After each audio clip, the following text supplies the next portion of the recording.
here's something new for all you guys and gals listening at home. Usually when I do the video games that I do, they're from well-known series, and I usually know all the secrets about them when I get started. But this one actually took me by surprise. I didn't know anything about this one, and honestly, I thought that this one was going to be on the path that the normal game would have taken. So I decided to go back and redo this boss fight in Super Mario Land 3 because I had actually forgotten about it, and I don't think I actually ever fought this guy when I was a kid. Probably a good thing too, considering the boss fight itself was pathetic, very short, and just did not answer to the call of the difficulty needed for this boss fight, especially since the boss fight itself is completely optional. The only reward you get for doing it is like 9 additional level up, which considering the boss that it's from is definitely a really generous reward. Like, considering that I ended this game around 15 to 12 lives in hand, I would definitely suggest going in. And even though the ice world is kind of janky, kind of more difficult than it needed to be, it's just all worth it at the end when you can walk out another 10 lives richer for very little work, because all Hinyari here needs to be done is jump on his head, and then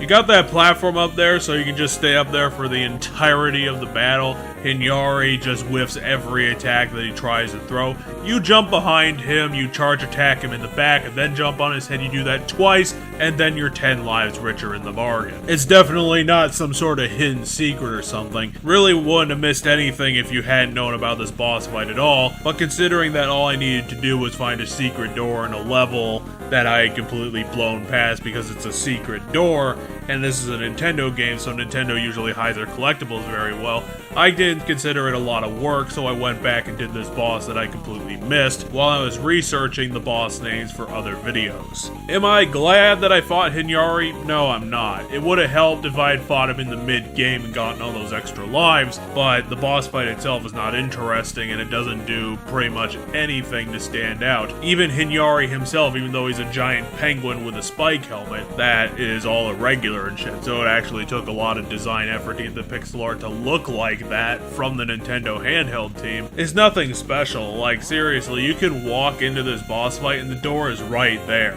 Hinyari here is one of the most easily walked around bosses I've seen in quite a long time, especially since the door is right there, which is a rarity for any sort of boss fight because you usually want the player to be stuck on the set piece and not have the option to leave, but this one has it, so it's giving me a bunch of questions. Like, I appreciate the entire extra world the Nintendo handheld team put in behind a secret door because at least that's some sort of reward for exploration, but considering there's not a lot of rewards for exploration that are this vast, this is the only secret world that the game has, so it seems like a weird amount of extra work to put in, especially for a world that is this difficult. Like, ice physics in the Game Boy are the worst bedmates, even in comparison to other video game consoles. Like, the Game Boy is not the system to handle ice very well, and it just ends up being a grab bag of a world and kind of an oddity to find in the game. The boss fight in no way justifies the amount of work put in to find the ice world, and ultimately it's completely forgettable, and it was forgotten by, I'm sure, a ton of this game's audience. I'm sure it was a surprise to a lot of you guys out there that this boss fight even existed. And can you really blame me considering what Hinyari was up to when we eventually found him? I'm not gonna blame myself. I mean, this was 40 seconds of my life that I didn't really need to put up with.